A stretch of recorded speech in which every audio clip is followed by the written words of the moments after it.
Well, hi everybody. It's Tuesday, the 4th of November here on the east coast of Australia, and it's Club Grubbery time again. Great to have you back on, Johnny Latta. Thanks, Hoodie. Yeah, great to be here and looking forward to this magnificent interview.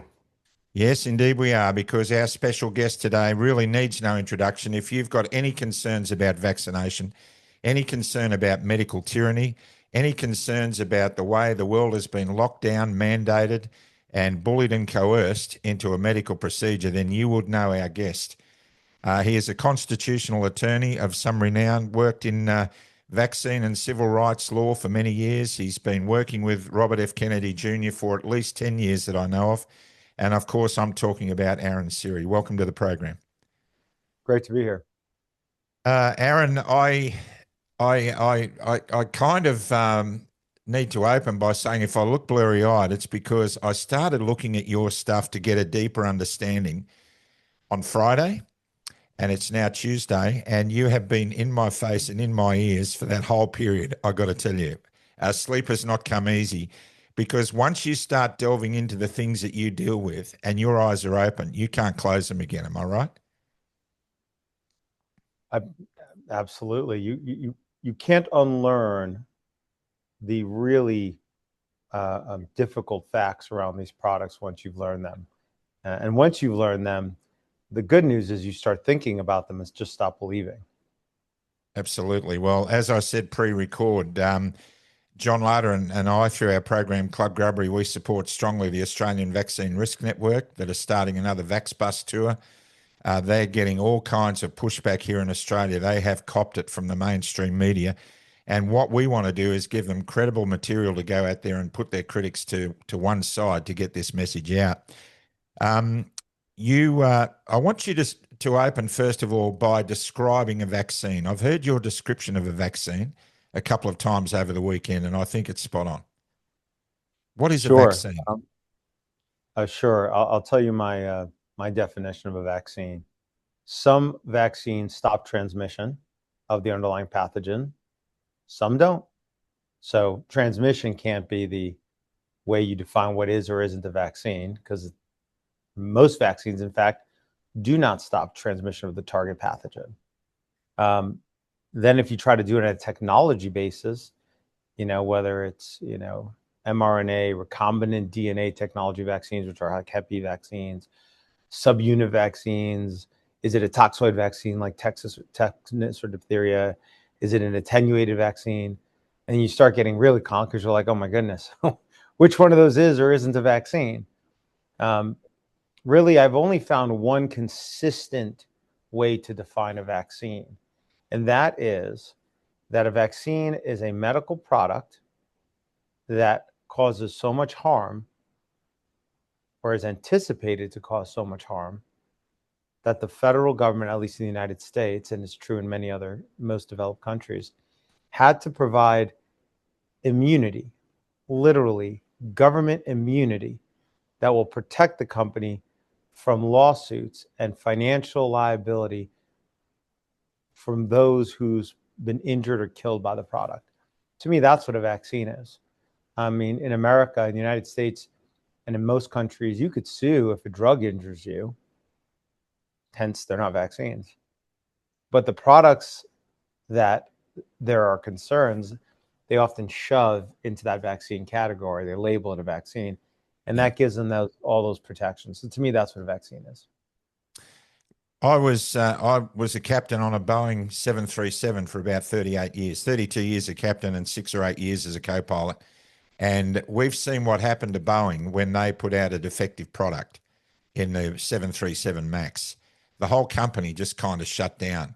And when we talk about consumer products of every different nature, products and services, in every one of these, in the use of any one of these services or products, you do have the right to sue the manufacturer, but not if you have a vaccine.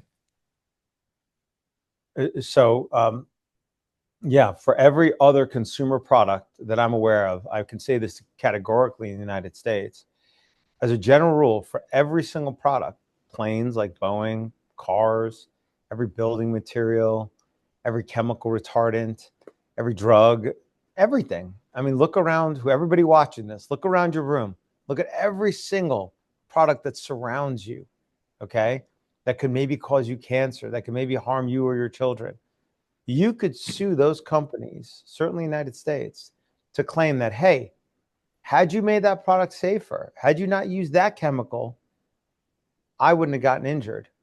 And that's called a design defect claim. It's a claim that had you added that 1 penny stopper to that gas tank, the cars wouldn't have exploded. Had you put that 1 penny plastic shield on the saw blade, I wouldn't have lost my finger, right? Had you just formulated this vaccine in a better manner, had you used a safer adjuvant, had you used a safer preservative, my kid wouldn't have been injured. That lawsuit, since 1986 in the United States, you can never sue.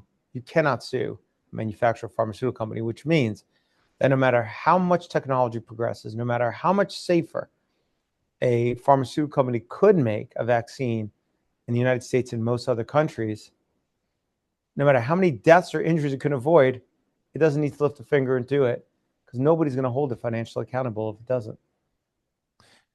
I want to cut straight to the chase, back to January 11, 2018, where you deposed Dr. Stanley Plotkin. I sat through the 9-hour deposition on YouTube, and once I started watching it, I couldn't stop. I got sick of looking at his face on the screen, I got to tell you, but the stuff that was coming out of his mouth as a result of your interrogation, if I can use that word, just had me spellbound. And I don't think too many people may have watched the whole 9 hours, but I'm ready to go back and watch it again. How much involvement had you had in these issues before you got to depose Stanley Plotkin in 2018? When did your journey start? Are you froze up there? I'm sorry. You said how much involvement did I have? Yeah, how much involvement did you have prior to 2018 in the vaccine issues? Yeah. Yeah. Interrogations normally, by the way, involve coercion of some form. He was freely sitting there, and I just asked questions with I had no way to make him answer or not answer in any manner. He was free to get up and leave if he wanted to. With that said, at that point, I'll put it this way: I knew a tiny fraction about vaccinology and immunology and infectious disease and so forth, and everything else I've learned about vaccines then compared to what I know now. Yeah, so that deposition, which was around the case of, I believe, an 8-year-old girl who was in a family fight between father and mother to see whether she'd be vaccinated, have the full childhood vaccination regime or not. That 9 hours with Stanley Plotkin must have been a pot of gold that was dropped into your lap. Well, it was obviously a once-in-a-lifetime opportunity. Dr. Stanley Plotkin is the world's leading vaccinologist. He is the most renowned, the most published, the most accomplished vaccinologist that exists. The standard medical textbook on vaccines is called Plotkin's Vaccines. The CDC, the Centers for Disease Control here in the U.S., their vaccine committee has a gavel, and on it, it's called Plotkin's Gavel. He's developed many of the vaccines that we know of, the rubella vaccine, the rotavirus vaccine. He's contributed to numerous others as well. And as Dr. Paul Offit said, he trained a generation of scientists and vaccinologists to think the way that Dr. Plotkin thinks. And that's why how Dr. Plotkin thinks about vaccines and vaccinology is so critical, because he is the person who's trained the current universe of vaccinologists. And that's critical because most folks look and they, at the medical profession, like, well, they're all doctors, but there's obviously a hierarchy when it comes to vaccines. You have the vaccinologists. They're the ones who do the clinical trials on vaccines that then get decided whether you license them or not. They're the ones who do the post-licensure safety studies often about vaccines to decide whether, what does it look like afterwards. They're the ones who write the standard medical textbooks on vaccines, right? And so they're the ones who create the scaffolding. They're the ones who create all the data, the studies, the input that the federal government, the federal agencies use to decide whether to license them, to recommend them. And that then gets disseminated down into the rest of the medical profession. I know sometimes people look at pediatricians or immunologists or infectious disease doctors as knowing, being knowledgeable about vaccines. In my experience from deposing many of them, they don't know almost anything about these products. I mean, almost nothing, basically. They just regurgitate what the vaccinologists put out there. That was clearly evident in the congressional hearing that you participated in 2017 with Ron Johnson, and we'll touch on that towards the end of the program.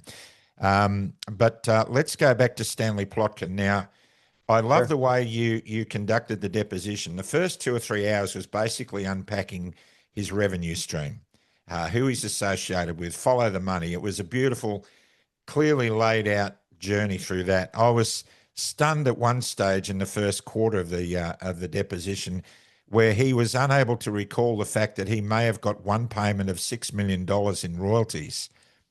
He wasn't sure whether he'd received that much money or not. You said to him, is $6 million a considerable amount of money? He said, absolutely it is. Well, why wouldn't you remember receiving that? Clearly, you pointed out the conflict of interest that's taking place throughout this entire drama. It's clear to most people who are awake now what impact that's having. But to those who are coming to terms with this, how deep does this run? It's pretty bad. Let's just use Dr. Plotkin as an example. The fact that he gets paid and he's, been paid millions of dollars and received millions, including royalties with regards to vaccines from pharmaceutical companies, there's no crime in that. That's fine. It's, capitalism. You want to make money. Sure. Yeah. You want to be a consultant for pharmaceutical companies? No problem. You want to be a consultant for all the major pharmaceutical companies? Fine. You want to be a consultant for even the smaller ones, and make money from in all kinds of ways from pharmaceutical companies? Sure. And even work for them, sit on their boards, you name it. That's all great and good. The problem is that he's not viewed as an industry insider. He's not viewed as a pharmaceutical executive, a pharmaceutical scientist, a pharma company X. He's viewed as an impartial scientist. That is the way the medical profession, that is the way the health agencies, that is the way the world medical community treats Dr. Plotkin. And that is the problem. The problem is that he's viewed as impartial, like he has no conflicts, when he's got incredible amounts of conflicts. As you just said, it took us quite a while to get through them in his deposition. That part is really troubling, and it permeates this entire field. All of those who are involved often in conducting the clinical trials and other parts of vaccinology often have those similar conflicts that I just described with pharmaceutical companies. I don't see that in other disciplines. I'll give you an example. In no other area of law that we practice, my firm has over 100 people. We have about 50 folks who do vaccine-related work, but we also have a lot of folks who do other kinds of legal work, often suing big corporations on a class actions for one or other type of injury or issue, okay? In those cases, the other side, the defendant, the big company, would never dream of bringing in as a supposed impartial expert somebody who had taken incredible amounts of money from the same industry or even the same company. Yeah. We never do it. Yeah. It would be intuitively nonsensical. But in this area, because they have this religious, fervous belief into these products, they just don't see it like, oh, well, how would that conflict me? That's not conflicting. And they will haul in these quote unquote experts on vaccines who have incredible conflicts. And it really does carry through in many ways. The saddest part is, I would say is this: the vaccinologists themselves, in my opinion, it's not like they're go, oh, okay, good, I can make a bunch of money, so I'll change my views. I don't think that's not the way it happens. The way it happens is what I call basically a form of natural selection. If you as a scientist, right, are engaging in the science of vaccinology in a way that serves pharma company interests, you'll get their patronage. They will hire you to do the clinical trial. They'll hire you to do X, Y, and Z, right? The second you stop approaching vaccines in a way that increases their profit, which means as little safety as possible, right? Get the product to market as quickly as possible and so forth. they'll stop patronizing you. You'll stop getting all that funding. You'll start getting all that money. And so it's become this, what I call vaccinologist selection, like natural selection, where it's the vaccinologists that have the approach to vaccines that is most suited to increasing pharmaceutical profits that gets picked to rise up the ranks. And when you look at who is the world's leading vaccinologist, Dr. Stanley Plotkin. I have not encountered a vaccinologist that has more conflicts in the way that I view them with pharmaceutical companies than he does. And as you go down the ranking of vaccinologists, the conflicts become less and less often as you look at them. And that tells you, that reflects what I just discussed. Meaning the pharma companies are so brilliant. These vaccinologists, they really believe they're impartial, because yes, this is their views. It's their views. Yeah. But they only rose and got the patronage because of their views. And that I doubt any of them would admit. Johnny. Aaron, for the mums and dads at home, the simple reality to all this is the evidence is the key here, isn't it? The data. And we've certainly led up to a point, probably in pre-60s where measles, mumps, and all these things were evident. I mean, you look at the Brady Bunch, for instance, and they're talking about them coming into the home for a measles party, so everyone can get it. Now we're going off on these tangents where they're running shows where they're locking down cities on one case of measles. I mean, measles was in the decline, I'm pretty sure, before the vaccine rolled out, and the mortality from it was decreasing. Why are they so scared about measles coming back? I mean, given we don't know what the effects of the vaccine is really, what it's doing. It's not been measured. Well, measles is, I should say that, measles vaccine is one of the few vaccines that actually can prevent transmission. So if you receive the measles vaccine, you are unlikely to actually become infected and transmit measles to others. It's not true of most vaccines, actually. It is true of that vaccine for a certain duration of time. It's not as effective as having had measles. The failure rate is higher than having had, and the immunity is not lifelong in the same manner as having had measles. But that said, it can do that. And so what you just said, for example, about, but how deadly is measles? How scary is it, right? They act today like millions were dying in developed countries like the United States, like Australia, before there was a measles vaccine. But that's just not true.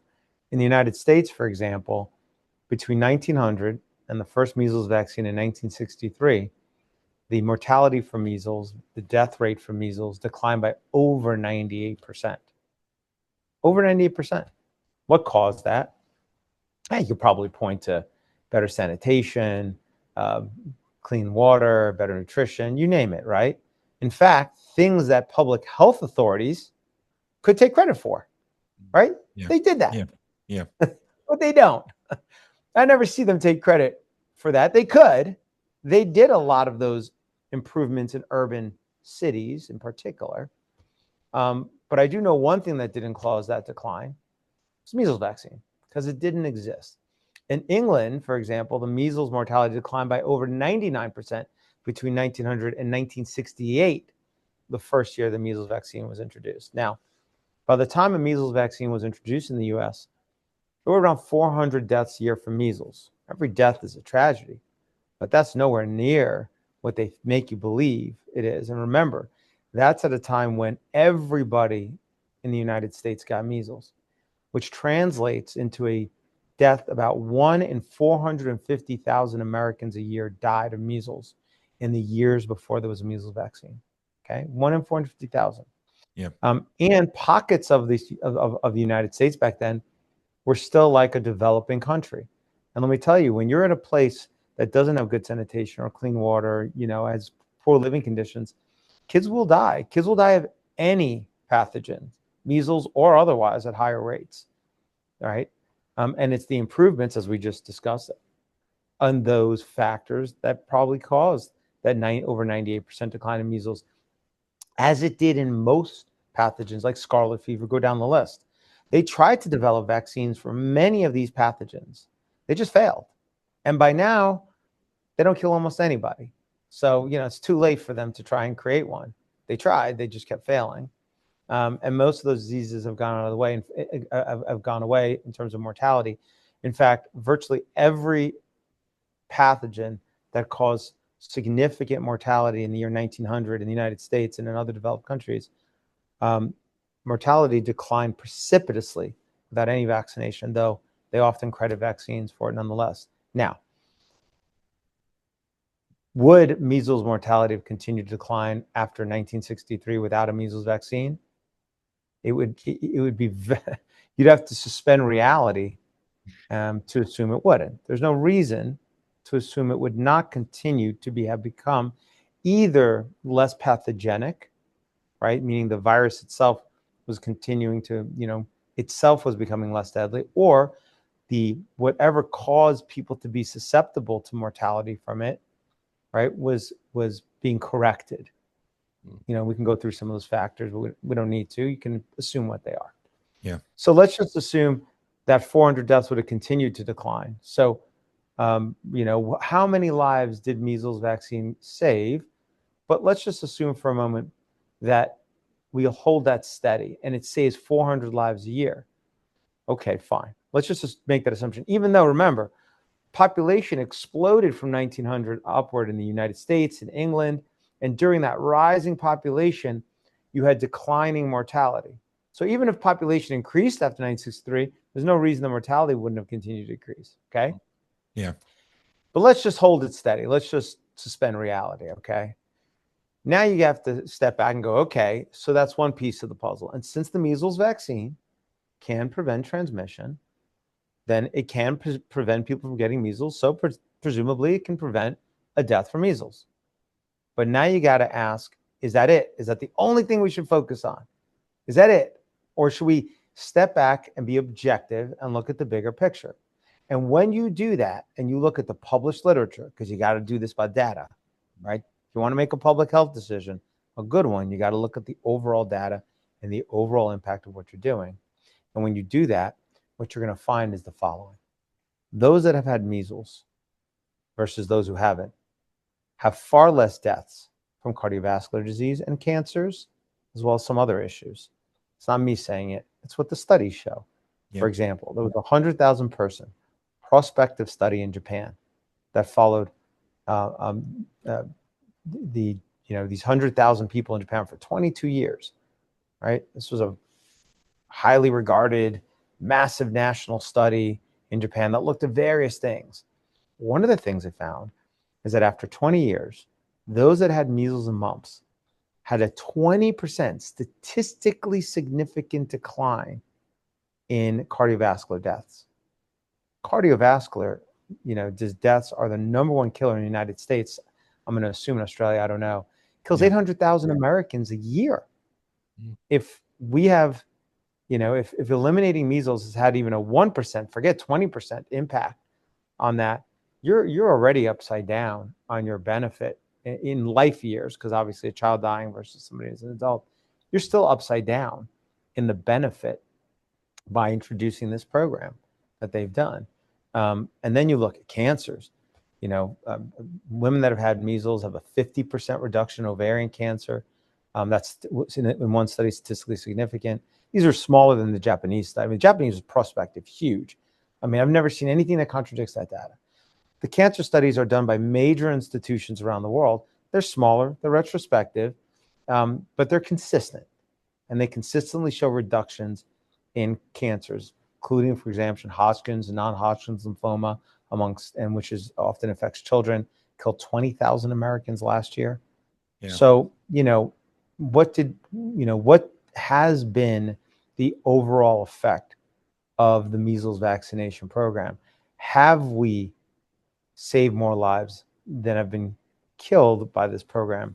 The data, when you start looking at it, it's not like it's nowhere near what public health authorities lead you to believe. And I'm not even talking about the individuals who are injured by these products too, because the measles vaccine injures many. We represent a lot of them. So, a lot of pathogens throughout history have come and gone, right? They've come, they've gone. Measles didn't. Measles kept sticking around. And, as I describe in my book, you got to ask yourself the question, maybe measles didn't go away because it actually conferred a survival advantage amongst those that got it. They were more likely to live longer overall by having measles be endemic in the society. And you can call that nature, you can call that God, you can call that whatever you want. So that was a long way to, there's a long way to just start touching upon the concept of, yes, I agree with you. You have to look at the data. You have to be objective about it. You have to look at what the published literature actually says about measles vaccine. And we have to have space to talk about these things objectively based on the data, not the hysteria you'll often hear. There's a case of measles, everyone's going to die. Kind of stuff that you often get. It's pretty clear that that when we start talking to people who are in the industry of promoting vaccines, they want the most rigorous studies to back any claims that the products they're supporting may not be good for our well-being. The most rigorous. But when they're bringing these products to market, I mean, Section 6.1 of the product disclosure statement in the packaging talks about the length of time that is applied to patients who've received the vaccine where they're monitored. And we're talking sometimes 48 hours, sometimes 5 days. And this whole narrative has been around, one of the marketing people for Pfizer said in the European Parliament, we had to move at the speed of science, to blazes with these blind studies, these placebo-controlled trials. To hell with that. We've got to get this stuff out there, which you can do when you have immunity, right? You can do that stuff. But when it comes to, hey, we've got a study that says, look, you've got a cohort of people who have already been for years in a vaccinated, unvaccinated environment. You've got people who were vaccinated, people who weren't. In other words, you have a retrospective study available. Doctors who were setting out to discredit anyone who might be deemed as an anti-vaxxer came across data that shocked them into believing that maybe the products they're putting out there aren't as good as they think. It seems that everything you're trying to do is bring about an awareness that we need more studies to prove that these vaccines are safe. They're happy to say, look, there's no evidence to say that they're not, but there's also no evidence to say that they are. How far down the road are we in getting to that point where we can get these studies really up and running and people taking notice of them? I'm certainly hope that the current administration is going to be working towards doing a number of those studies. And, just to give context to some of the points you were making, that you froze for a minute there, so I missed the middle part, but I think I caught what you were talking about, which is that there is this claim out there that vaccines are the most rigorously trialed products out there. It's one of the myths I discuss in my book. And it really is a belief. It's a belief, this notion that they have most thoroughly tested products before they come on the market. The way that you evaluate whether or not a product is safe in human beings before it goes on the market, when I'm talking about vaccines or drugs, is a clinical trial. And they're critically important because they're the one opportunity you have and before a product is licensed to compare a group that gets the vaccine or drug and a group that gets something inert, often called a placebo, right? And you track them for long enough and you compare the total outcomes between those two groups. And you see, okay, which one had a higher rate of cancer? which are in a higher grade of heart attacks, cardiovascular disease, neurological issues, immunological issues. Go down the whole list. So these trials are so important because once the product is licensed, they tell you doing that comparison, that's unethical. They tell you can't do that. You can't deprive a child of a vaccine or a drug that's already been licensed. And so, when we actually started doing this work over a decade ago, on behalf of some of the work we do at the firm, on behalf of a nonprofit I represent called the Informed Consent Action Network, ICANN, we started looking at, well, what are these clinical trials that are relied upon, right? For drugs, there's often multi-year placebo-controlled trials relied upon to license drug products. But for vaccines, what we found was that they're often licensed based on trials, first of all, that don't have a placebo. And I'm talking every single routine injected vaccine in the United States was licensed without a placebo control group. Not only that, just to be very clear about this, I'm saying this categorically, every single time another vaccine was used as the control, that vaccine was not licensed based on in a trial that had a placebo control group. Okay, and if that vaccine was licensed based on another vaccine, you go down the chain, you will not find a placebo controlled trial down that chain for any of the routine injected childhood vaccines in the United States. In chapter 10 of my book, I go through every single vaccine. I give you the FDA source for every single one, which shows the trial for that one. And again, if it was another vaccine, the trial for that one and trial for that one, and you will see. So that's first of all. Without a proper control group, you don't have a baseline of safety. What are you comparing against?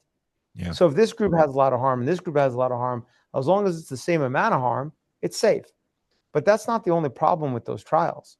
Even if they had a control group, a placebo control group, you got to review safety for long enough, right? So if I inject a baby and I'm just tracking for 5 days afterwards, safety monitoring, that's not long enough to know whether that baby's going to develop, neurodevelopmental issues, all kinds of issues later on, a few years down the line, let alone a year down the line, let alone a few months down the line, right?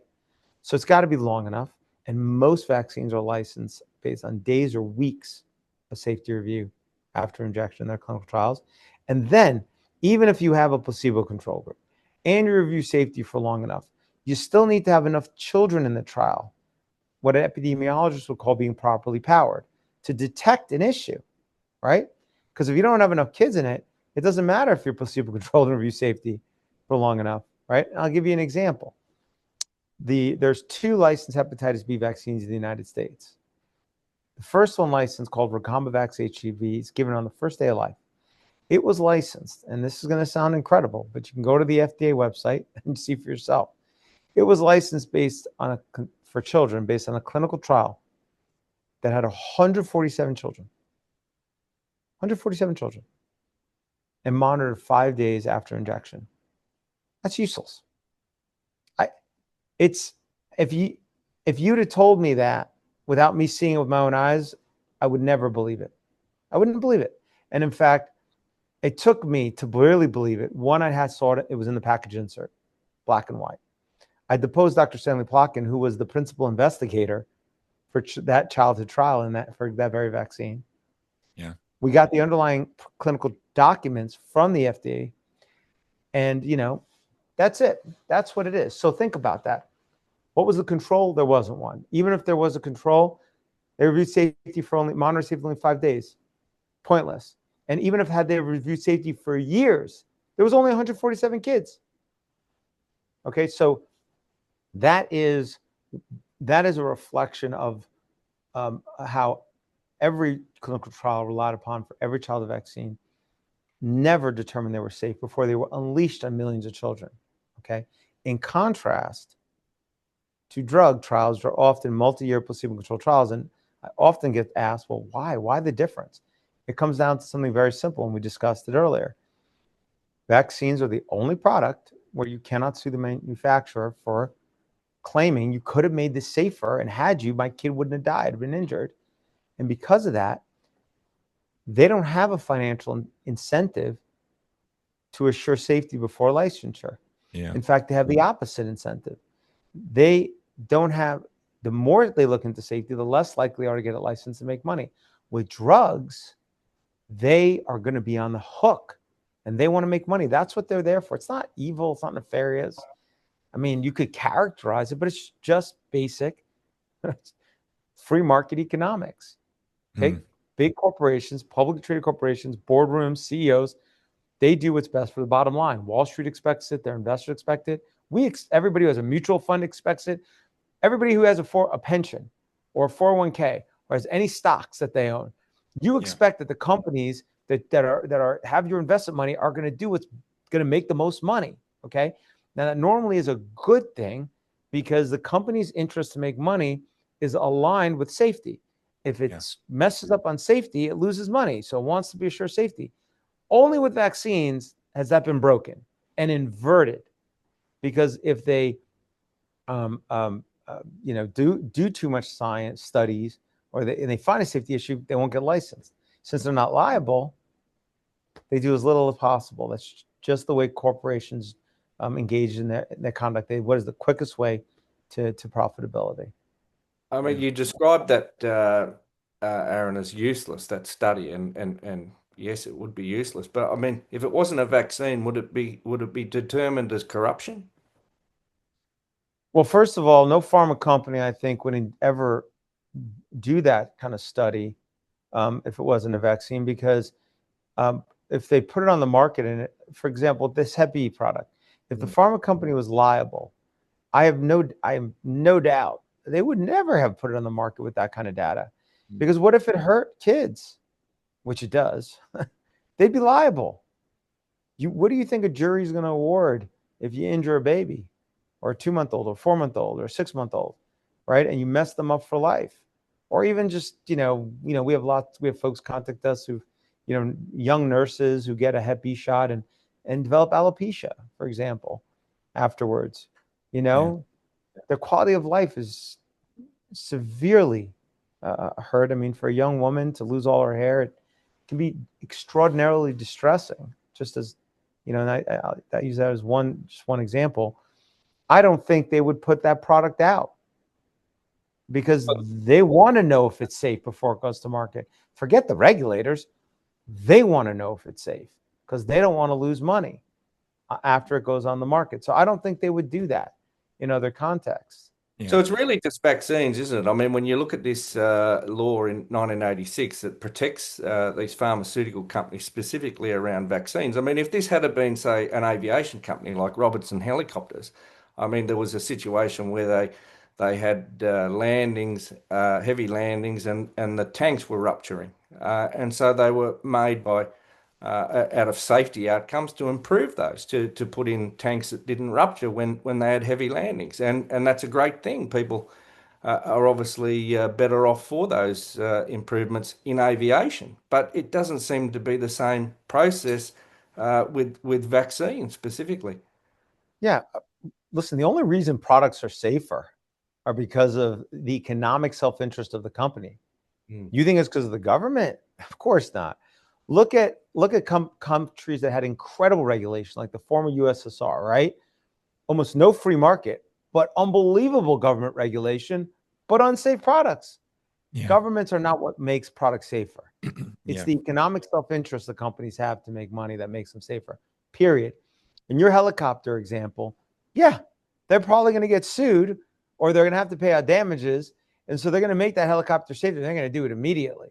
But you know what governments do when they, in a situation where, they want to force you to do something that's not good. Let's just say, for example, those helicopters were, it would be such a, it'd be such a ridiculous analogy, but let's just assume for a moment the government is going to make you ride that helicopter, and you're seeing a neighbor whose kid got hurt in a helicopter crash. You might say, hey, you know what? I don't want to get on that helicopter. And so, enough people say, I don't want to put my kids in the helicopter to go to school, and the government goes, you know what? We'll just mandate them. All right. We'll just mandate them. That's what we'll do. And then when parents rise up and they say, well, we still don't want to do it. We better spend billions of dollars to convince parents that the helicopters are fine. So they'll put billions of dollars into that. And when they still maybe don't want to do it, then they'll engage in coercion. They'll engage in censorship. I mean, that's what governments do when they don't get their way, right? Yeah. They descend down this path of tyranny.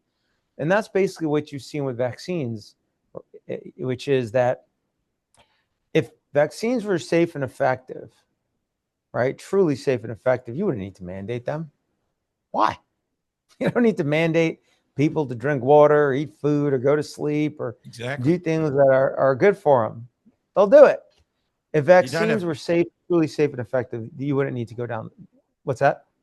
Yeah, I was just going to say, you don't have to coerce people to do something if it's in their best interest and they know it's in their best interest. Right. But, what governments need to do, though, is when they cannot persuade you on the merits, they revert to precisely what developed countries were born out of and against, which is the destruction of individual civil rights, right? I mean, that's what every government, for the most part, that existed before the current, freedoms that we know in our liberal democracies, right? And I don't mean that as a political thing. I mean that the idea of freedoms is the idea of individual and civil rights. Yeah. And unfortunately, many politicians today have forgotten how critically important it is to protect civil and individual rights, that the greater harm is always government encroachment, government crushing those rights. That's the greater harm. Freedom of speech comes with dangers. If I let everybody say what they want, and if I let everybody assemble how they want, or practice what religion they want, go down the freedoms that we have. But the greater danger really is always ceding rights to the government. And so, when the government's going to infringe on it, it should be as narrow as possible. Here, the infringement is incredible. The government has put themselves in the shoes in most developed countries of the vaccine manufacturers themselves. They've taken on the liability. They've taken on the promotion. They've taken on the marketing of these products. And they have hopelessly conflicted themselves from being objective by doing so. They don't act as regulators. Those folks in Australia I was watching with your senator, they're not acting like regulators. That's not how regulators talk. That's not how regulators act. Yeah. Regulators always have the interest of the consumer first, the citizen first, not the interest of the product, defending a product. And so regulators across the world, unfortunately, have lost their way on this. And where have they gone? When parents complain that a car injured them, or they complain about a drug, or they complain about any other product injured them, regulators listen. When parents complain vaccines injured their kids, oh no, we can't have that. Oh, so, no.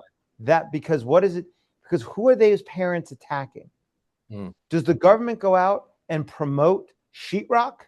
Does it promote asbestos? Does it promote, you name it? No. Does it promote even statins, drugs? No.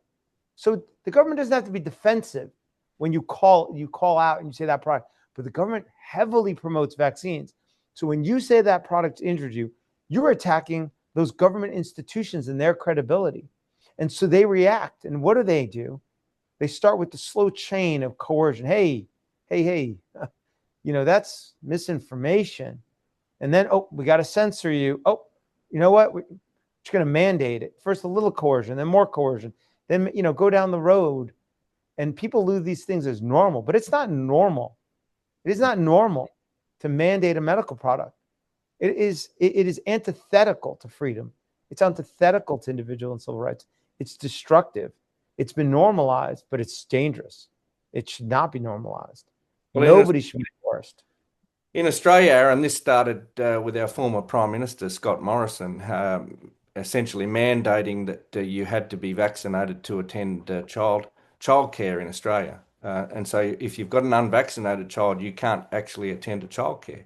And now this has crept into, it's not in secondary schools or high schools, but it is in universities. So universities are now demanding that you have MMR and you have COVID vaccines and everything else. Otherwise, they won't sign off on you. I mean, Hoody and I are aware of a young girl that got in contact with us yesterday from the Charles Sturt University at Port Macquarie and Wagga that is being told that she cannot be signed off on her physiotherapy degree because she hasn't provided evidence of these vaccines. And the New South Wales Health Department is working in conjunction with these universities, and it's an absolute disgrace. When you say signed off, you mean she completed all the studies? Yes. She's Yeah, all completely done, but they won't just give her the degree unless she gets. That's not. They won't that's let her do the placement. They won't let her go into the hospital system to do the placement because she's not vaccinated. She's come up with an alternative, a private practice to do the clinical placement, and they've said no, you will not tell us where you're going to do your clinical placement because that's a conflict of interest.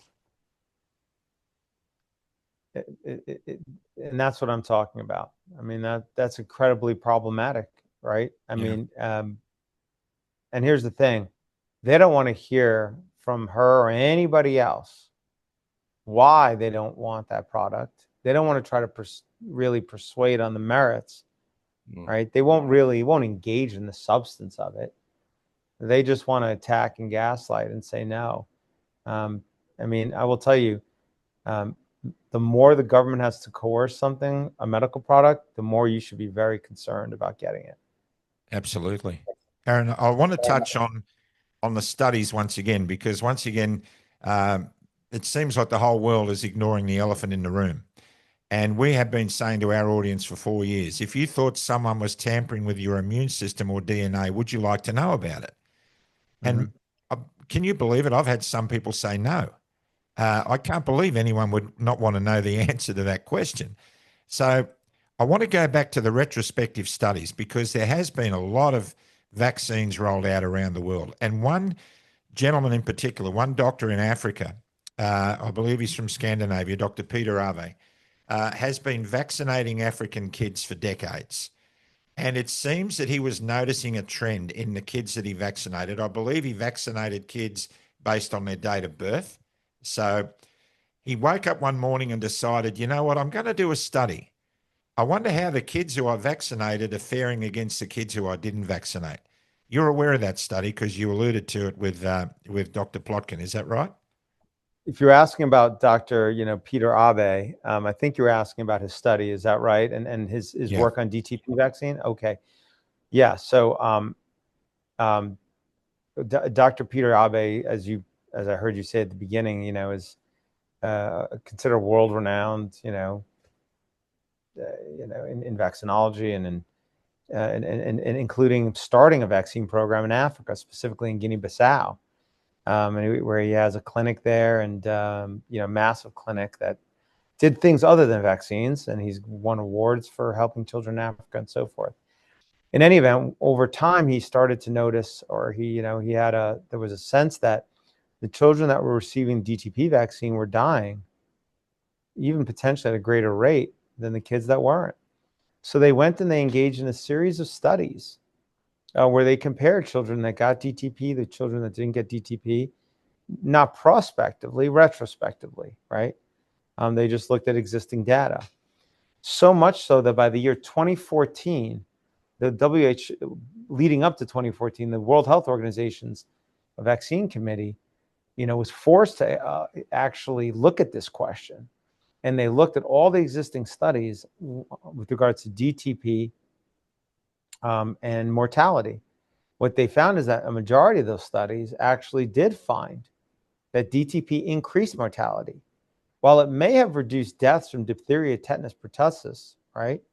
The D, the T, the P, overall, more kids were dying, right? And, it's not, and so, but here's what the World Health Organization report concluded.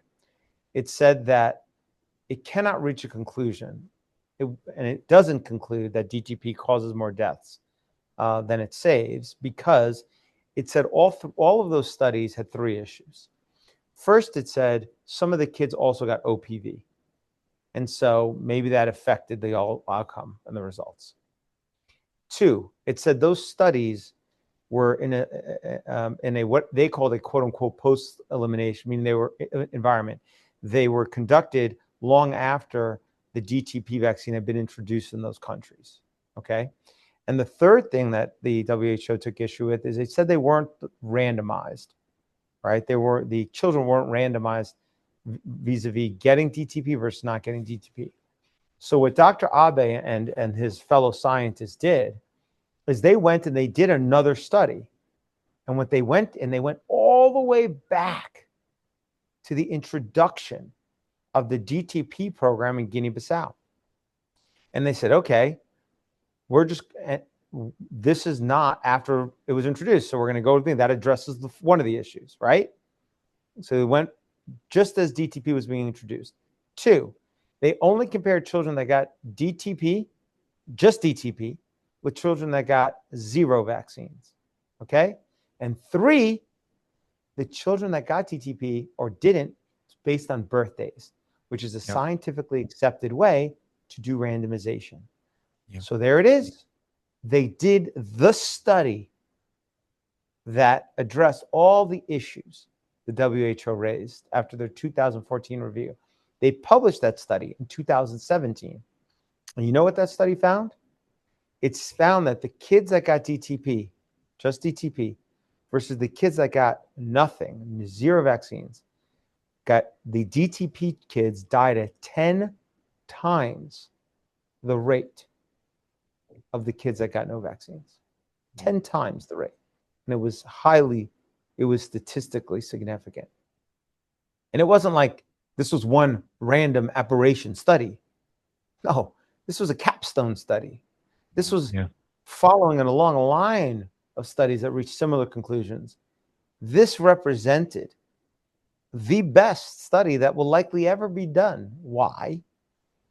There was never a placebo-controlled trial to license a DTP vaccine, ever. And it's considered unethical to do it. So this is probably the best study that will ever be done to answer the question, are we saving more lives or are we killing more kids with this product? And remember this, the DTP vaccine is the most commonly used vaccine in the world, is in fact the benchmark vaccine the WHO uses to assess how well a vaccine program is in a particular country. That is what it uses. Now, you might say, oh my God, that's incredible. Has anybody tried to do anything about it? Well, let me tell you one other thing. Yes, in 2018, we wrote a letter on behalf of our nonprofit that we represent, or the nonprofit that sent the letter to the UNICEF, which is an arm of the WHO, and because it is the biggest distributor of DTP in the whole world. And we said, hey guys, attached is Dr. Abe's study from 2017. This study and the studies that precede it reflect that your DTP program is killing far more children than you're saving. Please, this is what was asked, either provide data to show it's wrong or end this program right away because you're killing more kids than you're saving. They wrote back, and you know what they wrote back and said? Don't worry, we've looked into this, and they linked to the 2014 WHO report. So we wrote back and we said, hey, 1, we sent you a study from 2017, which you completely ignored in your response. 2, that study was specifically designed to address the supposed deficiency of the existing body of literature, vis-a-vis what was in the 2014 report.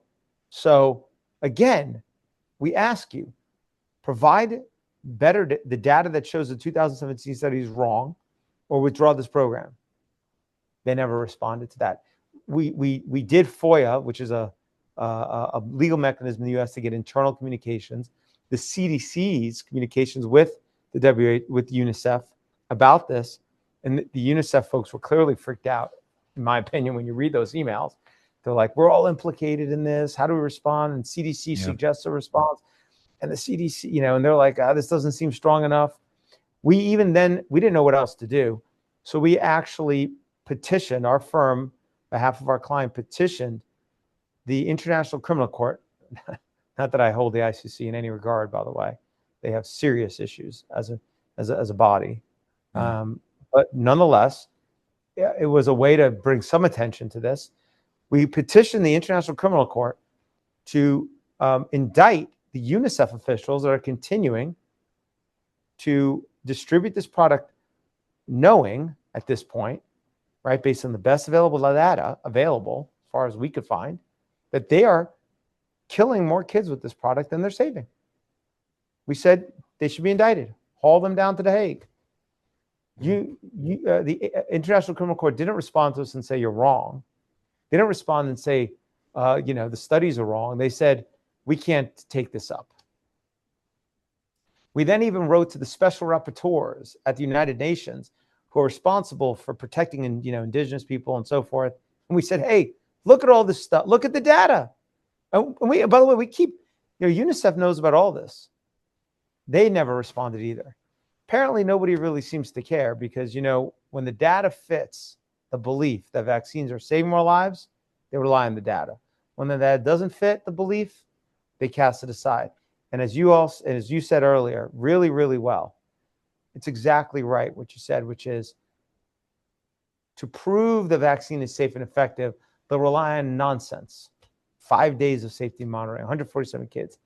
To prove the vaccine's not safe, there's no amount of data that will suffice. And the DTP is an example of that. You brought them the best possible study you can do ethically. The best one that can be done. That follows in a long line, and it doesn't even move the needle. Can I ask you a very simple question for a very simple answer? I know we haven't got you for much longer, and I want to suck the marrow out of the bone with you as long as I can. Sure. Australia is going to be signatory for the international health regulation with the WHO. Is that a good idea or not? I think the World Health Organization should be disbanded.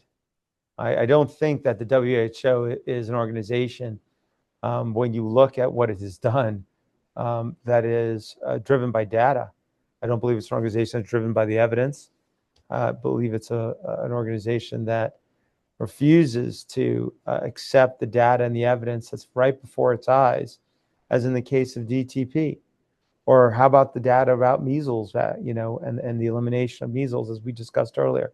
Yeah. It's not willing to accept that. And so the problem is that it's bad enough on the national level when you have these issues. But to have one international body engaged in this, nothing could be more dangerous on the crush of civil and individual rights.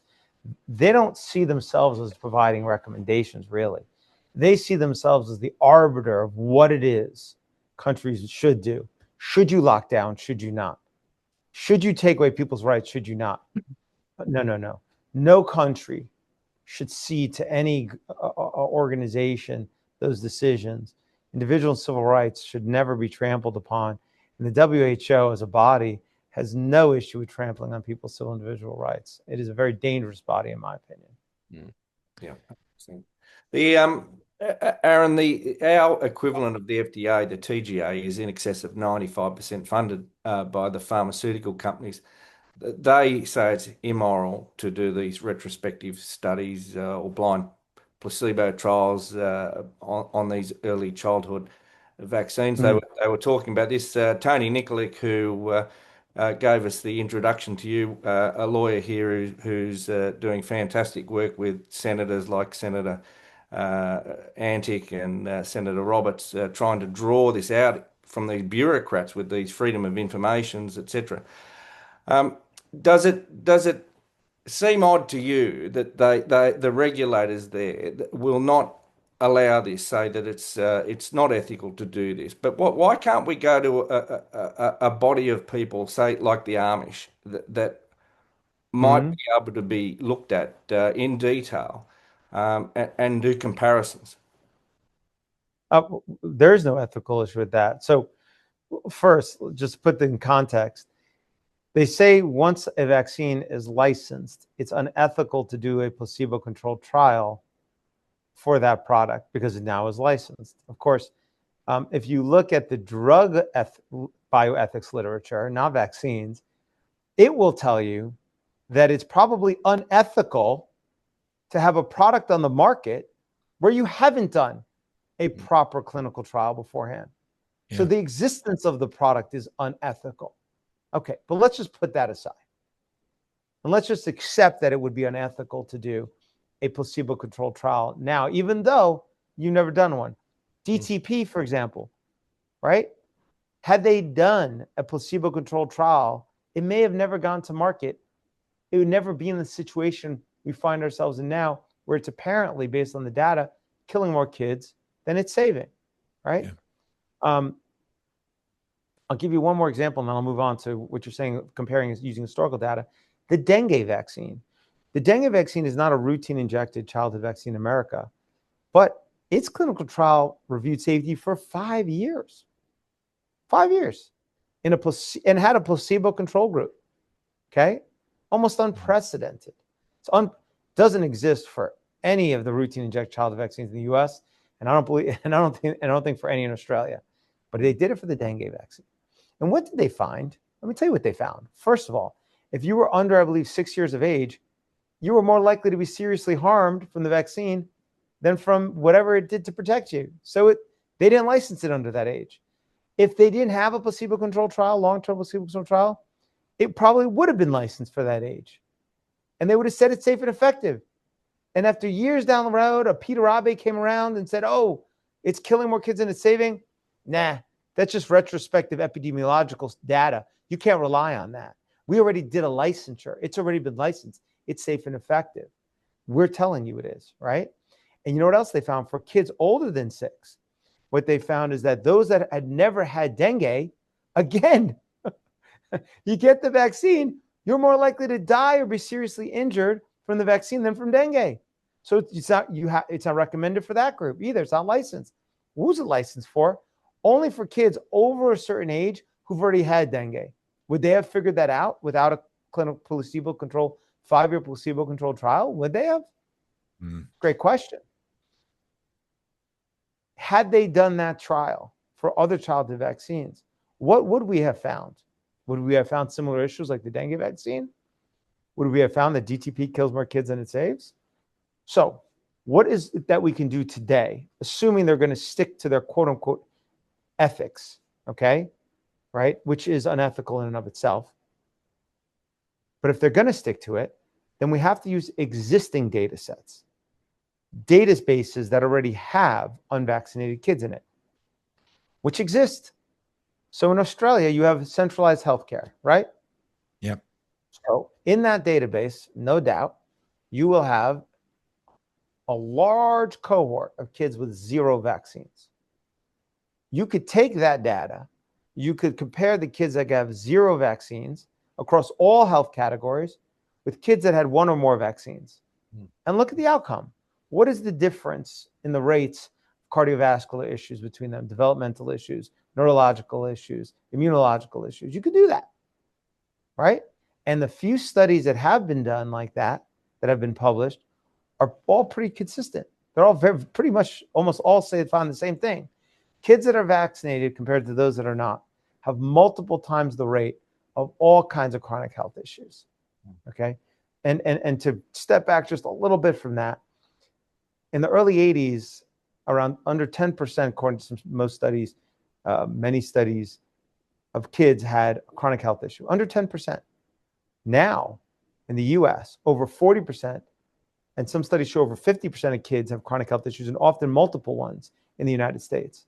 And what are those chronic health issues that have exploded in the United States and as well as many other developed countries?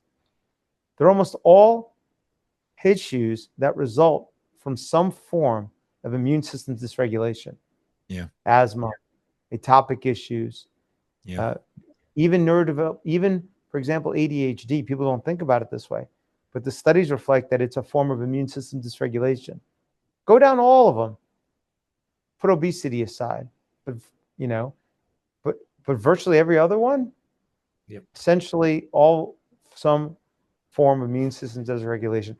And what is causing the immune system of our children to go haywire over the last 40 years? Maybe you should start by looking at the product that you inject over and over again to modify a child's immune system. It's always ironic to me. They talk about how vaccines are, they're like water, but at the same time, they're powerful medicine that will protect you for life, They'll change your immune system for life everywhere in your whole body. Literally. From your toe to your ear, they'll give you immunity. Well, which one is it, right? So, in the U.S., a child following the CDC schedule would have gotten 3 injections by 1 year of age back in the early 80s. A child following the CDC schedule today in the U.S., including in utero, will receive 29 injections by 1 year of age. And by the way, almost every one of those products was the clinical trial was conducted and was licensed knowing it would never be liable for the injuries that it would cause on the basis that it could have made its product safer. So yes, you could do retrospective studies using existing data sets.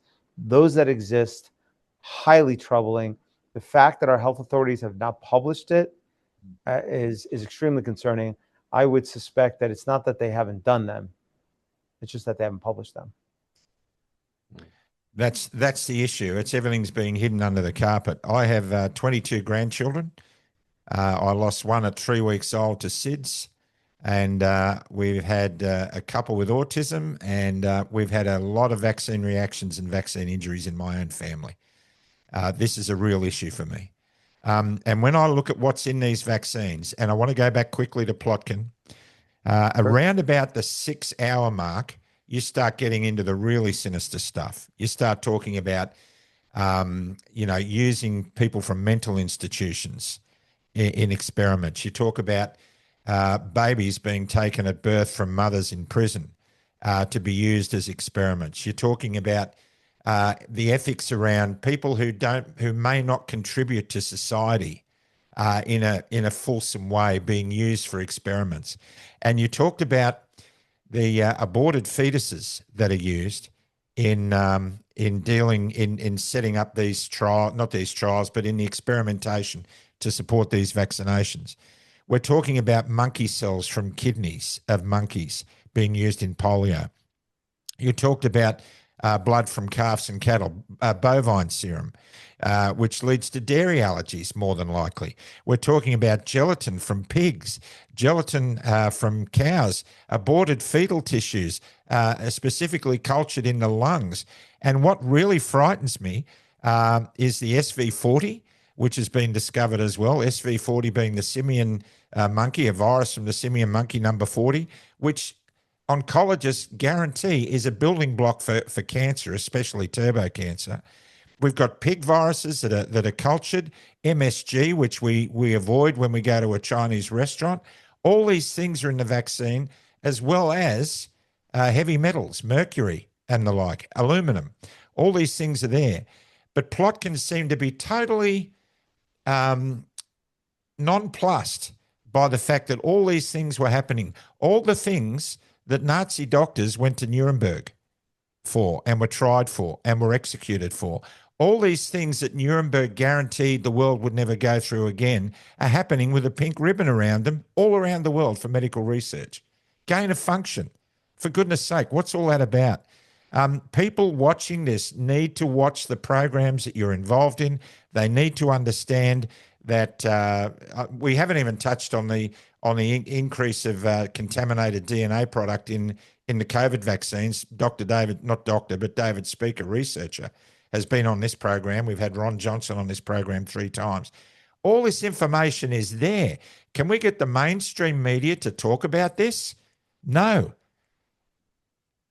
Well, I think eventually, I think that, from my discussions with others in Australia, it looks like there hasn't been an awakening yet, unfortunately, in Australia, but I believe there's beginnings of an awakening here. I think that, the experience during COVID, I think opened the eyes of many, many people across the United States, where there's, we have, certainly in one part of the political spectrum here, states were passing laws mandating certain, medical products, protecting the rights of people vis-a-vis, various medical interventions from masks, COVID-19 vaccines, and so forth. And so meaning it didn't just happen on, some percentage of the population. Enough where essentially the elected representatives of those states were seeking to directly protect the rights of their citizens against overreach and encroachments when it comes to these, to these products. Florida, for example, you've probably seen this in the news, has announced that it is eliminating all vaccine mandates to attend school there, which would be the first state in America that has no mandates to attend school with vaccines. So I do think that it has, I think, yes, there is hope. And I think that what did it, in my opinion, is this. You don't need to become an expert about vaccines to, you don't need to make the population experts on these products.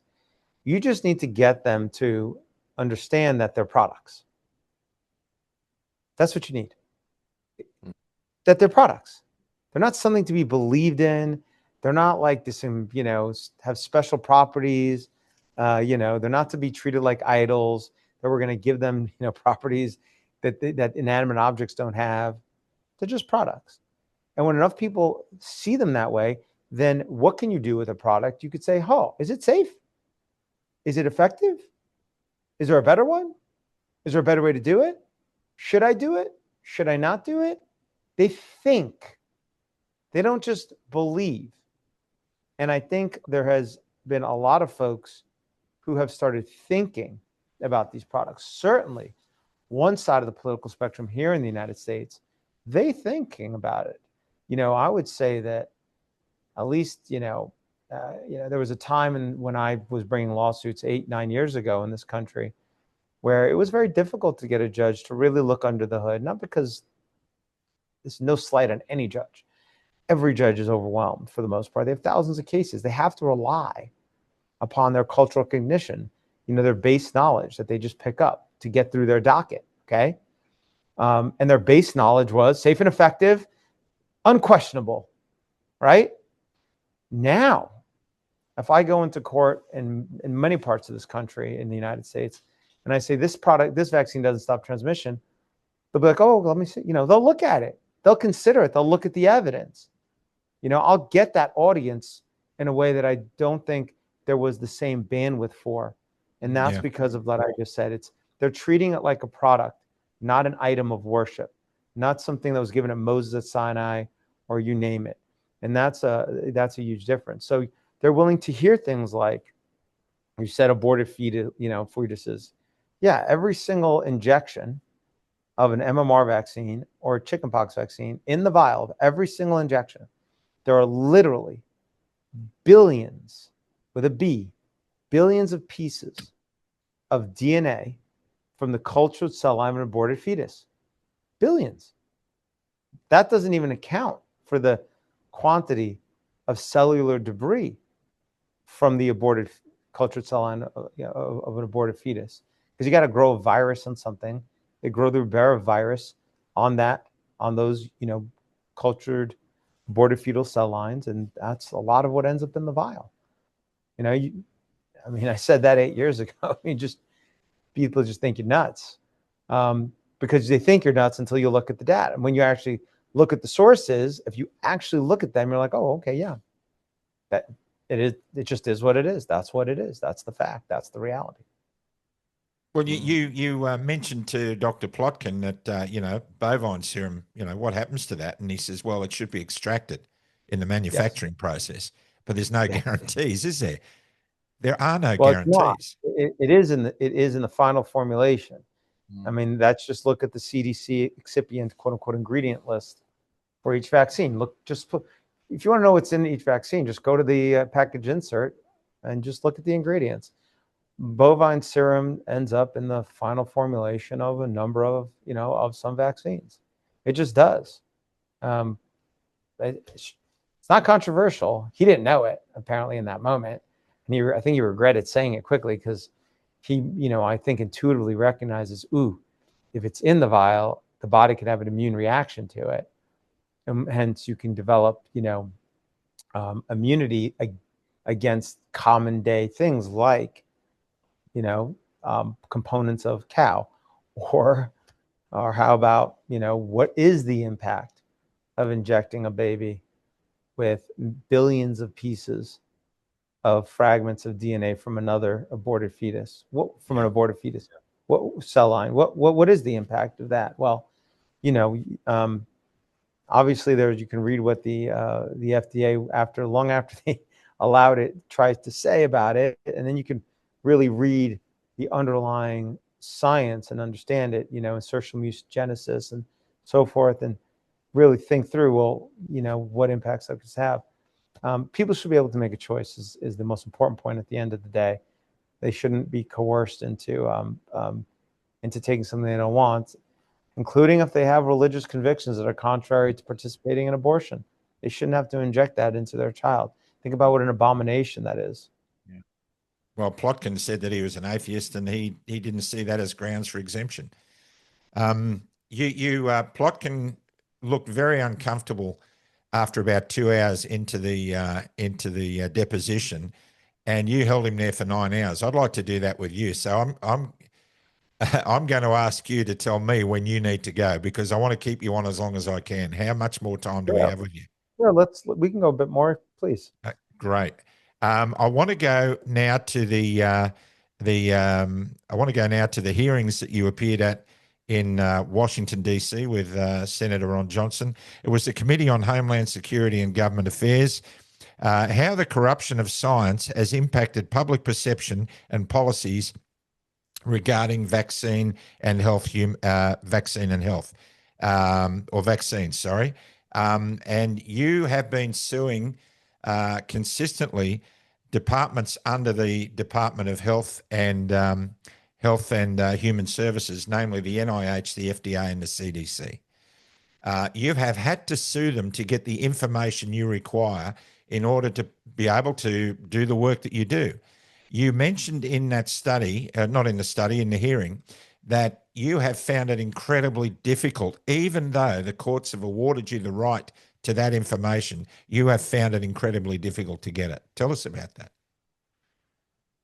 Sure. So, in the United States, you have something called the Freedom of Information Act, short FOIA. And that law allows us to check on those who we pay. Government works for the people, right? They don't work for themselves. They work for the citizenry, the public, for the public benefit. And so to be able to check on their work, after all, we're paying for it, we can submit requests to them to get copies of documents, communications, and so forth from the federal government here. And so we have submitted FOIA requests for all kinds of things. For example, we talked about the hepatitis B vaccine. Could it really be it was licensed based on 5 days safety monitoring after injection with 147 kids? I know the package insert says that, but man, it still seemed incredible. So we FOIA for the underlying clinical trial reports in the hands of the FDA. Or for example, we FOIA'd to get the documents that the FDA said they reviewed in 108 days to license Pfizer's COVID-19 vaccine, to tell the world that this product is safe and effective. They say they reviewed those documents in 108 days. Great. Please hand them over. We'd like to look at them too, we the public, who you said they're safe and effective. After all, our federal government gave billions of dollars to pharmaceutical companies to develop COVID-19 vaccines, paid them to buy the COVID-19 vaccines, paid billions more to promote the products, and even mandated them. So if there were any documents we, the public, should be entitled to, it's certainly those, right? But yet, it took an entire, extensive knockout, drag out federal lawsuit to get those documents. And still, it took years to get them out of the hands of the FDA. It took them 108 days to review them to give Pfizer a licensure. But it, took them years to slowly and hand them over to us so we can make them available to the public. When I say us, I mean our client that we represented in that case. Yeah. John. Aaron, I just want to put something to you. Dr. Kerry Chant, who's the Chief Health Officer in New South Wales for the New South Wales government, was subpoenaed to give evidence in a court case relating to me, actually, in the Supreme Court of New South Wales.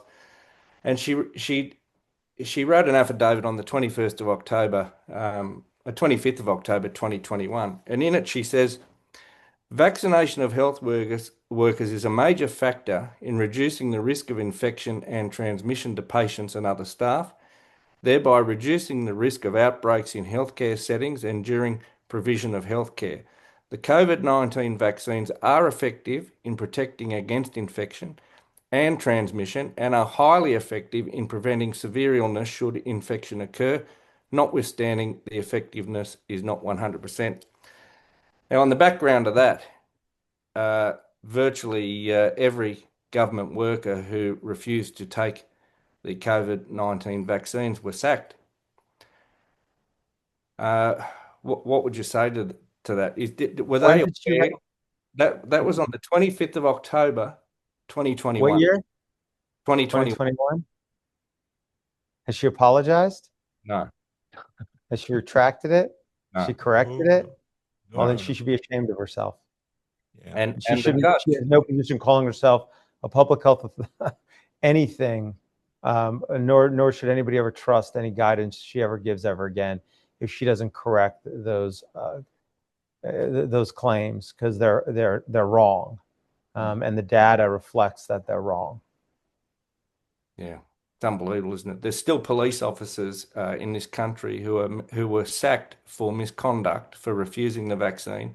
Still paramedics, still doctors, still nurses, still out of work, still can't return. And the legal system, there's been some standouts like Tony Nikolic in this country that have fought, but the judge in that case described me as a paramedic as a wolf in sheep's clothing.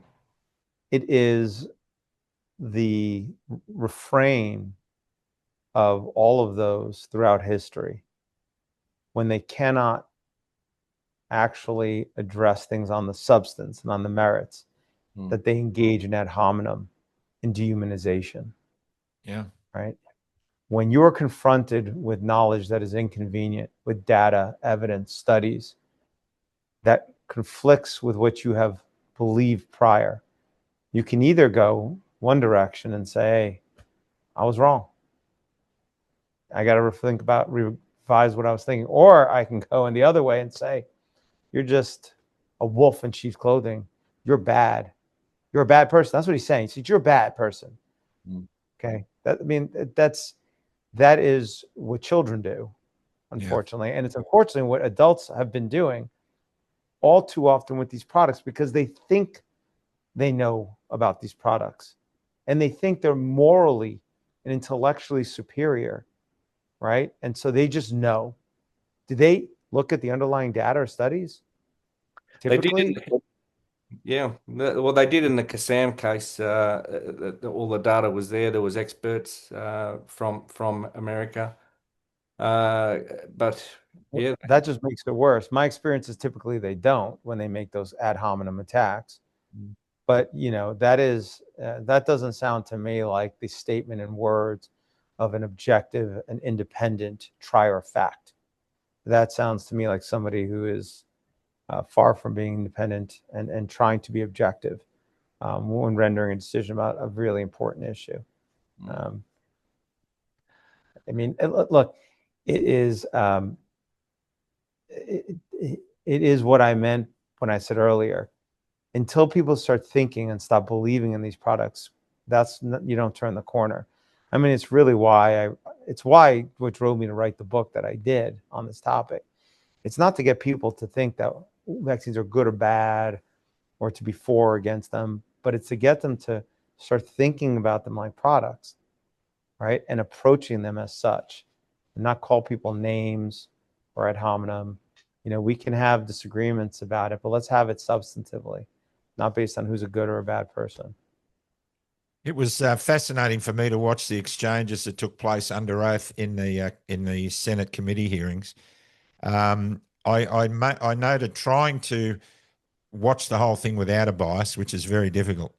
I noted the abject disinterest by Senator Blumenthal, who just seemed to be off with the fairies, to use an Australian term, and was not anywhere near over what was going on. He wasn't near over the subject material that was being presented.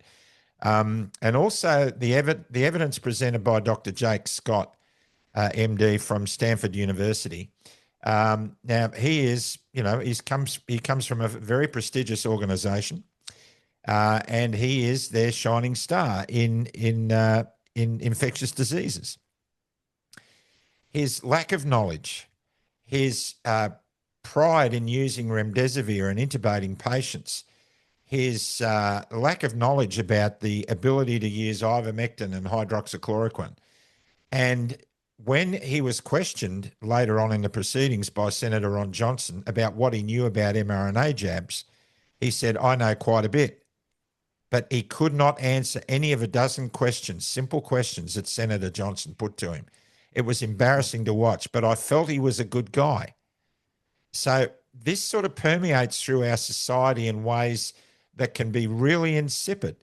Really good people can get caught up in narratives. We could be caught up in a narrative that's proven in 100 years to be completely wrong. But what I notice is that people who are really hooked into the government narrative on this are so far down that track that it's almost impossible to get them to see reality. When he was asked, do you think it's fair that doctors were deregistered and fired because they prescribed ivermectin? He said, I have no opinion on that. I mean, did that astound you? No, not in the least. I think he reflects the typical doctor in the United States who has no knowledge really of the underlying products, in my opinion. I mean, there's a reason, in my opinion, that Dr. Plotkin wasn't in that chair, or Dr. Offit wasn't in that chair, Dr. Paul Offit, or Dr. Catherine Edwards was in that chair, or Dr. Walter Orenstein wasn't in that chair, or any of the other vaccinologists. This was a hearing, after all, really about vaccines, wasn't it? Right, exactly. Why didn't they have a vaccinologist in that chair? Why do they have an ID doctor, an infectious disease doctor? Because I don't think a vaccinologist would have sat in that chair. See, the ID doctor, as I said at the very beginning of this, when we started, the infectious disease doctors, the immunologists, the pediatricians, and virtually everybody else in the medical profession, they don't really know almost anything about these products. I've rarely met any of them that know anything. I'll tell you the ones that do know. The ones that know about these products often have issues with them. Yeah, right. Other than the right, that's the ones who know. Now, they may not be vaccinologists, but they often know. They certainly know more than I mean. So, Dr. J. Scott still believed all the slogans. He believed the mantras. He believed the beliefs, and he regurgitated them. And he thought by doing so dutifully, they were supported by a mountain of evidence, but they're not.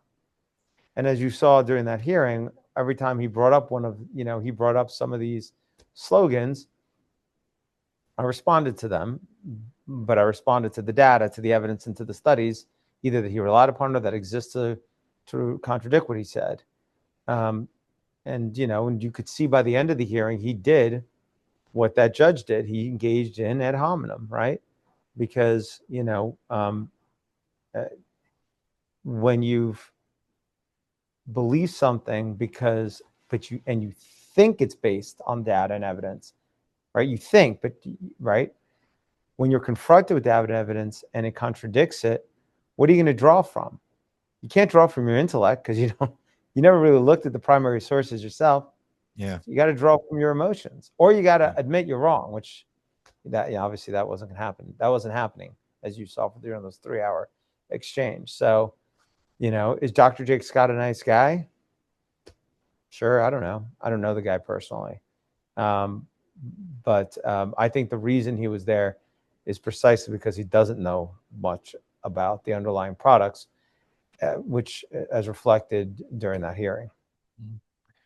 Finally, I know you've got to go.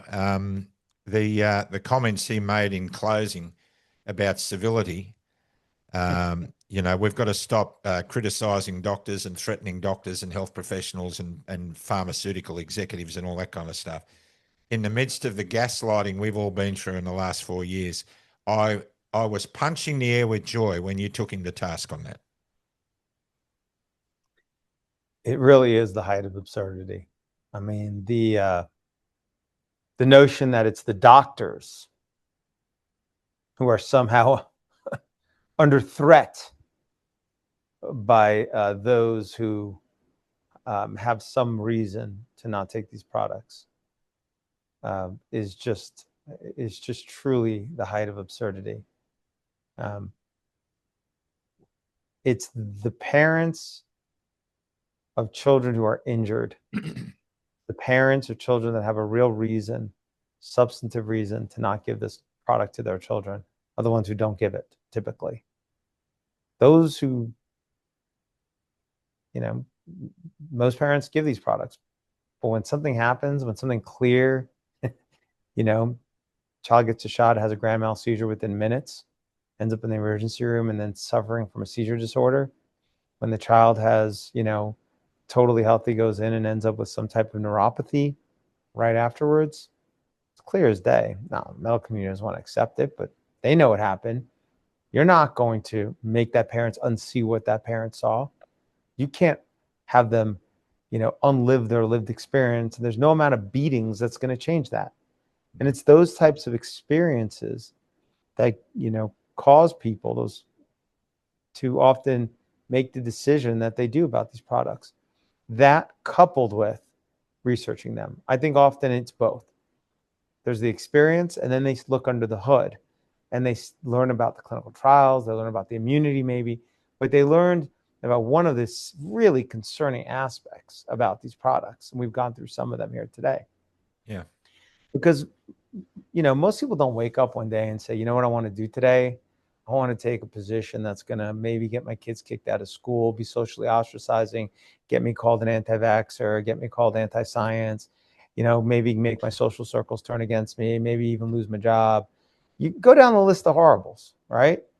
People don't wake up one day and decide they're going to do that. It takes a serious experience, often coupled with learning some information you cannot unlearn.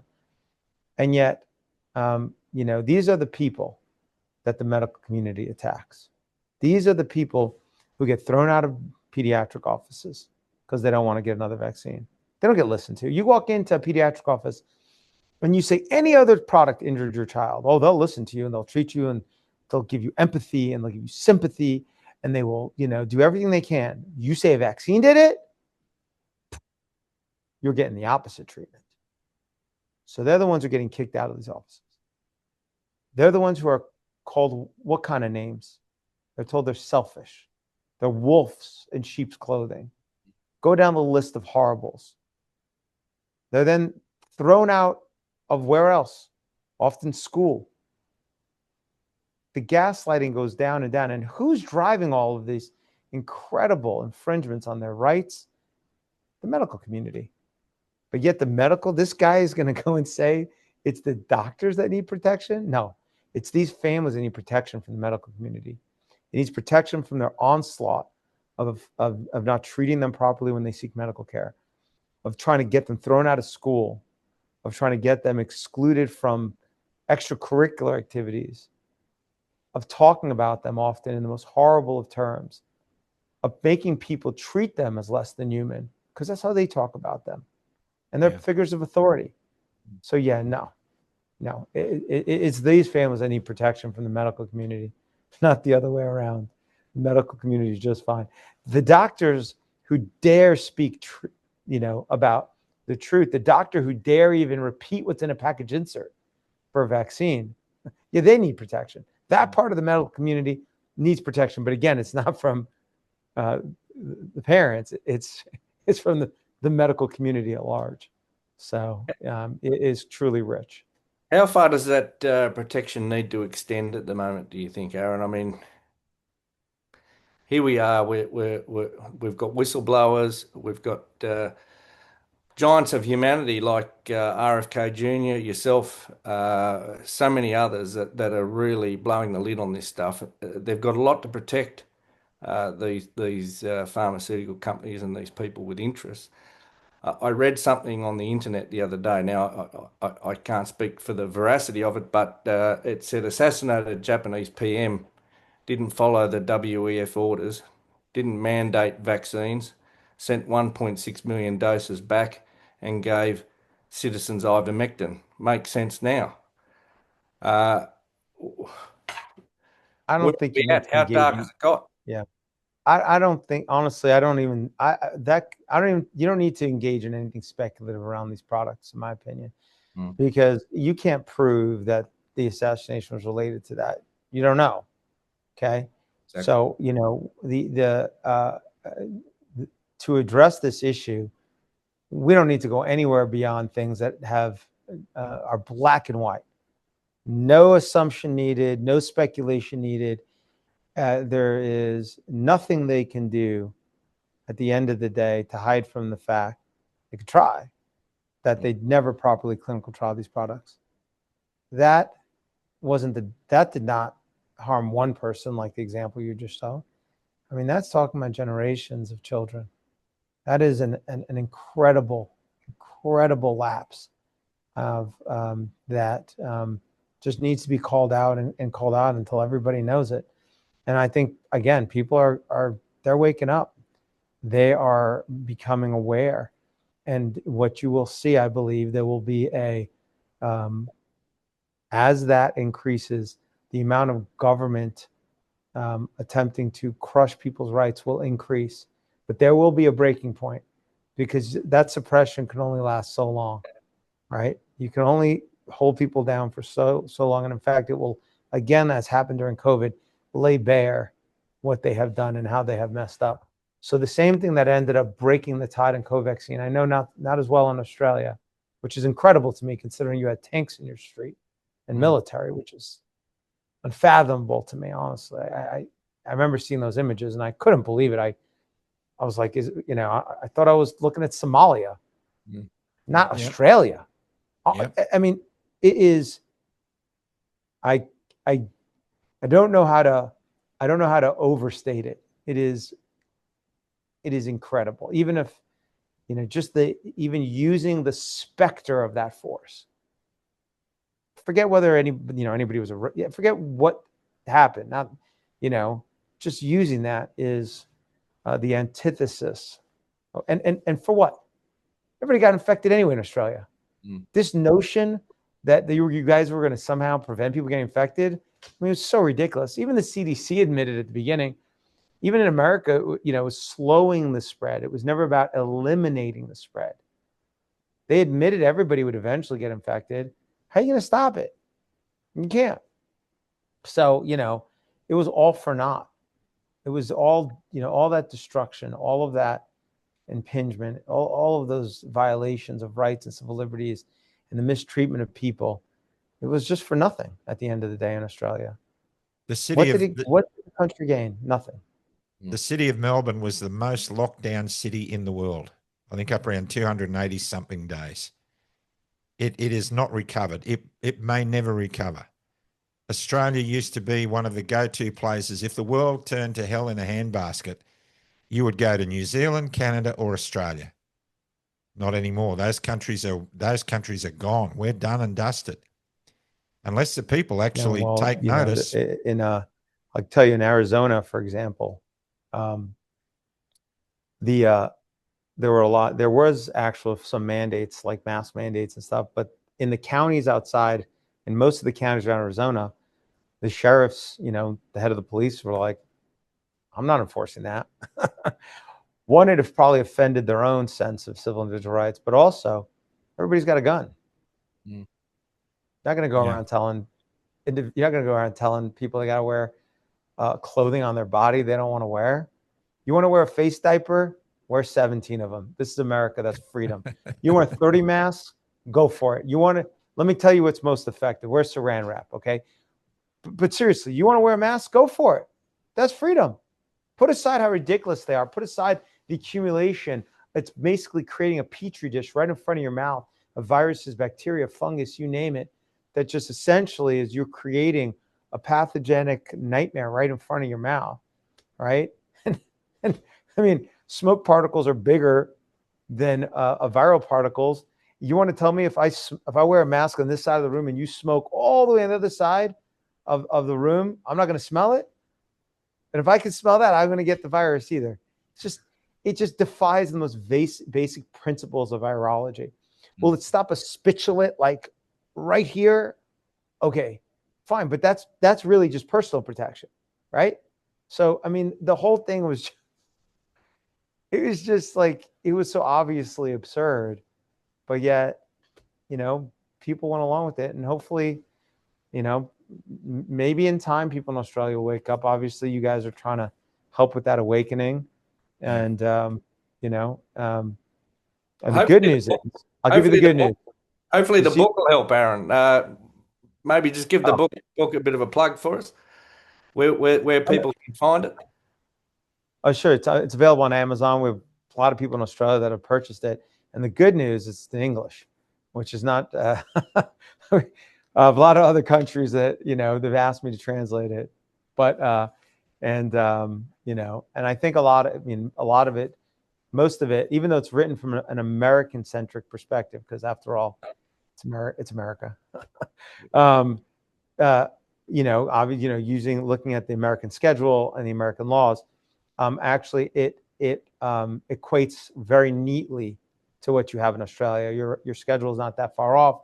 Your legal structure is not that far off. Most of it equates pretty neatly what happened in the US and what happened in Australia, from what my understanding of the Australian schedule, law, and development of the vaccine program there. Before I resigned as a senior captain with Qantas Airways in Australia, during the pandemic, I flew several times across the country to Perth from the East Coast, right across country. And on 2 occasions, I was called on radio by the company on descent into Perth to tell my passengers that the Premier of the state had just closed the border, and if they are going to disembark from the aeroplane, they have to face 2 weeks in hotel quarantine, or they stay within the confines of the airport and get straight back on the plane and go back. That happened twice. I mean, that is just madness. Aaron, it's customary that we say a prayer at the end of our program, and then I'll come back for final comments. Sure. Dear Lord, Father in heaven, we need truth more than ever. And Lord, we want unbiased truth. We want legitimate truth that highlights the issues that we confront as a people on this planet. Lord, please give those in the authority to do something the courage and the wisdom to make some change, and empower those like our guest today to speak up when they need to speak up, and empower them with the words they need to make a difference, as you do with us. Guide and lead us, we pray in Jesus' name. Amen. Amen. John, you've often been heard to say, you just couldn't make this stuff up. Aaron, Siri, look, having spent 4 days with you, I hope you enjoyed the experience as much as I did. Having spent all that time with you, I honestly tell you from the bottom of my heart, and I'm not depositing anything in your hip pocket, I think you are the most significant attorney in the most significant time in Earth's history. And you need all the blessings you can get. You need all the support you can get. And we need you. We absolutely need you. And you know that. You have seen the countless vaccine injured and their families, working with Del Bigtree and ICANN. You know how important your work is, and it's not understating what I've just said to you. So I hope you take that on board for what it is, and I hope, beyond hope, that we can get back and have more conversations with you in the future. Well, those are very kind words, and obviously the work that I do, I don't do it alone. I've got dozens of folks at my firm who are passionate about protecting individual and civil rights. And, you know, we're blessed to be able to fight on this issue to assure the individual and civil rights. I mean, the reason we don't litigate statins because nobody's requiring them. We litigate mandated medical products because that's where the issues are once the government has to start mandating them. You know, the fight on that issue, it needs to be everybody's fight. Truly, anybody who's watching this, even if you love every vaccine and mask and stay-at-home order, if the day comes where there's one that you don't want and you don't stand up today to assure that you have the right to say no, then what are you going to do? Then you can't go to school, you can't get a job, you can't leave your house, you can't go to church. You'll have ceded your rights to the government. So, you know, it truly is a fundamental right, the ability to say no without any penalty or coercion to mandated medicine. It's just as important as every other freedom there is. And so it really does require everybody's involvement, as well as everybody helping educate others around them to start thinking about these things as products, not just, not believing in them. Because as much as you've just praised me, nobody, there's no one man, there's even no one group on this planet that could do this alone. It really requires everybody to spend just a little time, even once a year, to do something on this front, because rights are on a pendulum. You never win them. It's not like it's over ever. There will always be those who seek to take them away. And on this score, you've got a multi-billion-dollar industry where your body is the commodity on which they make their profits. The more they control your body, the more they can get you to ingest and inject and put on it, the more money they make. Your body literally is the commodity on which they make their money. And so that fight is now, has become more and more important, and it's going to keep going on until they don't make money from these products, which doesn't look like it's going to happen. So it's going to require everybody in Australia who's passionate about this. And it doesn't need to be even a majority. Political change happens when even a significant minority, but a vocal one, an outspoken one, reaches out, goes to their state senators and members once a year and just meets with them and talks to them about this issue.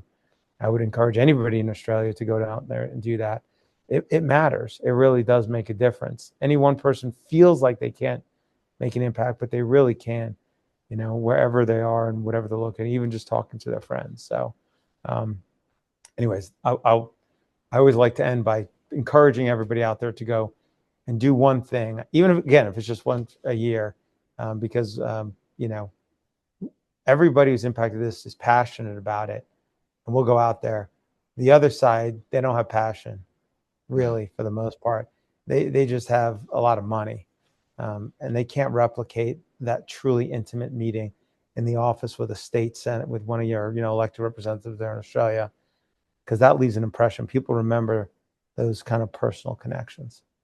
We, John and I both gave evidence in the Australian Senate about 18 months ago, and it was a significant moment for us to be able to do that. And you only do that by being rational, reasonable, and practical with your elected representatives. They will embrace you if you go to them with the right attitude. Can you hear me? You're back now. You hear you now. I'm back now. Can you believe it? Unstable internet. Anyway, look, do what you can, Australia, because it's a great country, because you live in it. If you love it, stand up for it. Stay out of the trees, everyone. Aaron, Siri, I hope we see your face on our screen again. Thank you for the time. Thank you so much, and God bless you. And we'll see you next time on Club Grubbery. Bye for now.